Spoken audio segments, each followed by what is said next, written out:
Okay, guys, Oregon, Washington, you got to listen up about House Bill 2153. This will blow your mind. If you don't know what it consists of or didn't read through it, you're going to get educated tonight. You're not going to like what the outcome is or how they're doing it and what they're charging people. This is silly. Now, this House bill, go ahead and figure out the best way to paint dummy on your forehead. This House bill came out on April 1st, April Fool's Day of this year. What this consists of and what it's about is catalytic converter. What they're trying to do is suppress catalytic converter thefts. Folks, this is nothing new.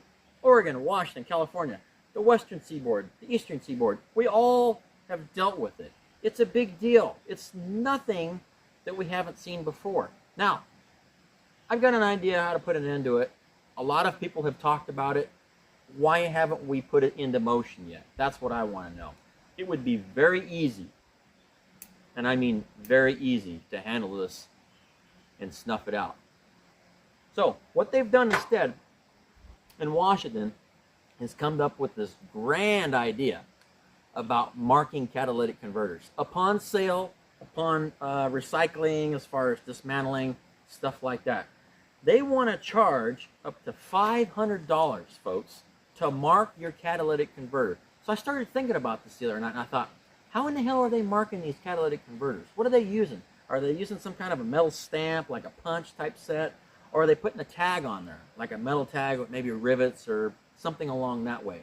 Maybe some kind of paint, some kind of etching? No. So, get this. This is what blew me away.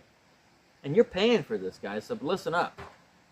RCW 46.70.350. This is what I was interested in knowing. This is catalytic converter marking. So this is their sufficient marking technique.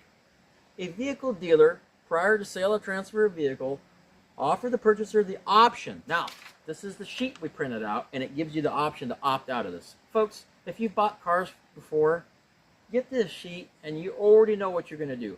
Get out of this. You don't have to pay somebody $500 to look under your car and mark with a Sharpie, and this is what I'm saying, mark with a Sharpie. Let's go back to this. The last 8 digits is what they're putting on these catalytic converters. The last 8 digits of your VIN number. So, okay, that's one smart idea. So it stays attached to that vehicle its whole life. Now, sufficient mark is applied by a permanent marker is sufficient. Folks, if you don't believe me, please look this up. 46.70.350. Please look it up. I'm not making this up. How can you take a Sharpie like this on a rough old piece of metal that's been under a car for possibly decades and leave an actual legible marking? How is that possible? Now, we've got dirt, we've got some parts of different grease and oil that's been on these. How can you even get this to stick on a catalytic converter? Just think about that for a minute. All you car guys, you guys are rolling in your recliner right now thinking, oh God, I had no idea that that's what they call sufficient marking.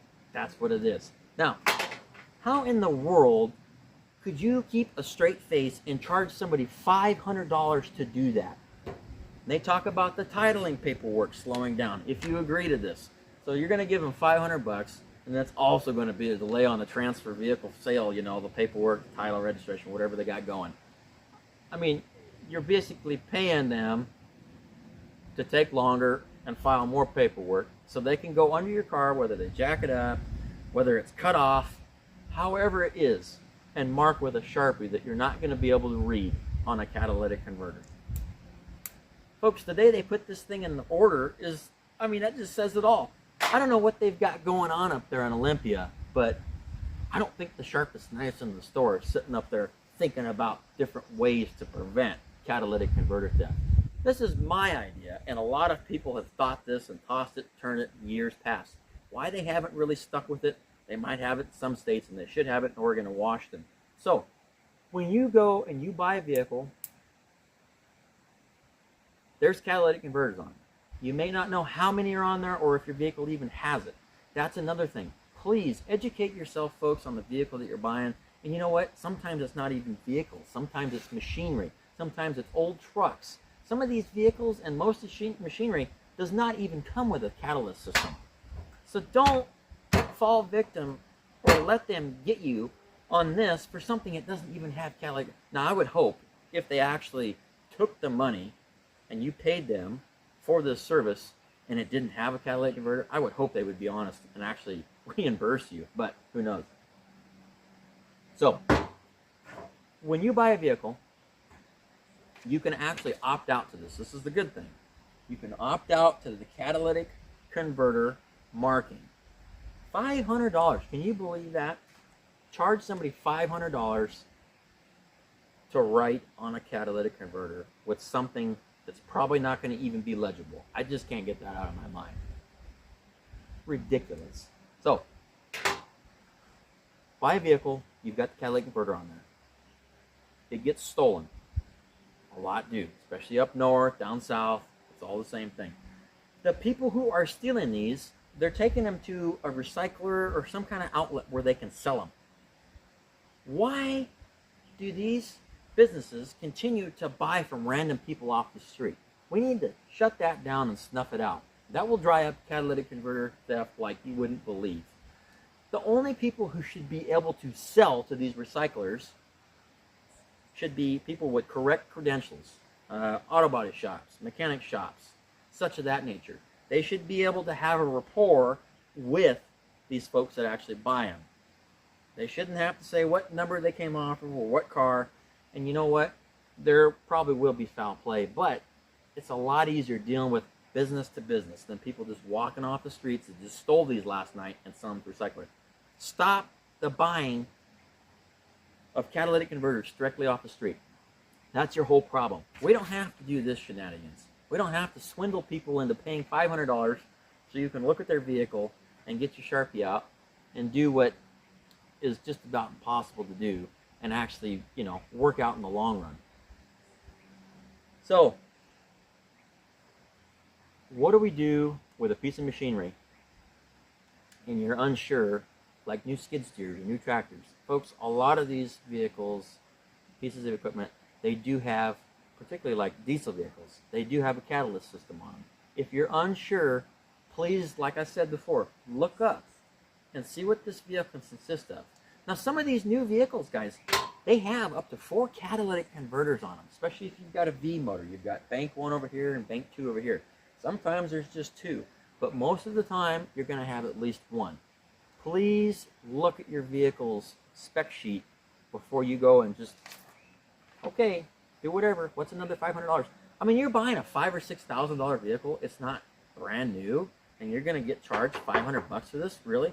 I mean, Washington is not new to being a money miner company. DMV up there, and this is another sore subject, I'm sure you know about this. Unlike Oregon, they base their DMV charges off of the cumulative value of the vehicle. We don't do that down here in Oregon. A lot of states don't. It's just a mandatory flat rate. They've got this magic black book that they bring out, kind of like a Kelly Blue Book kind of deal. And they pull this freaking cumulative value out of thin air and they place it on your vehicle. And that's what you pay for initial registration. Ridiculous. Like I said, if you need the money that bad, at least make the roads look like they're glass. Smooth them out. Get the potholes fixed. Here's a scenario for you. Let's say we've got a 10-year-old vehicle and this House bill went in, let's say 10 years ago. We're way in the future. We're at 2035. This vehicle has been bought and sold 5 or 6 times. And every person was dumb enough to say, okay, $500, whatever. Imagine the money they're getting on that vehicle for nothing. $500 times 4 or 5? For what? For Sharpie marking? Really? That's what we're doing and we're okay with it? Folks, come on. We've got to try harder than that. It's just like bill of lading forms or tax. When you live in a state that doesn't have sales tax, don't give your money out before you find the proper way to do it. Withhold it. Same thing. Get a hold of this form. So this form is called the Washington Catalytic Converter Disclosure Statement. It's got 3 sections here, 1, 2, and 3. At the bottom, you can choose to actually opt out of the catalytic converter inspection and writing on the damn thing to keep track of it. Go ahead and get one of these sheets. You know what? If you buy a new car and they haven't got one of these ready for you, bring your own one in. Have the damn thing filled out already. It's always a good thing to educate yourself on these new bills. Folks, when they sling a new bill in on April Fool's Day, I'd be looking into it. I don't know about you, but I would think that's a little bit peculiar. If you have any comments or questions, let me know.